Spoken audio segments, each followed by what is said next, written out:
বিসমিল্লাহির রহমানির রহিম। সম্মানিত উপস্থিত দেশ ও বিদেশে যারা আমার এই ভিডিও দেখতেছেন, আমার একটা মামলা কোর্টে চলমান আছে।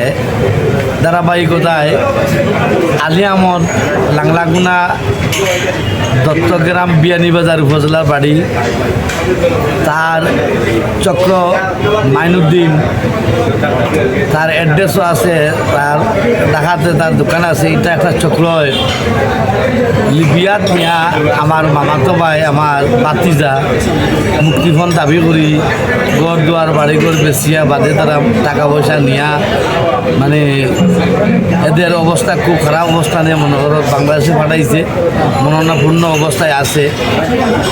বিগত কিছুদিন আগে মাইনুদ্দিন সৌদি আরব পাঠাইব বলে আমার মামাতো ভাই সুহেল আহমদকে 4.5 লক্ষ টাকা আলীর সহযোগিতায় নিয়ে তার ফুটা বসে বেরিয়া আইজ ছেলে মেয়ে নিয়ে রাস্তায় রাস্তায় ঘুরতেছে, কোনো বসা বাসস্থান পাইতেছে না।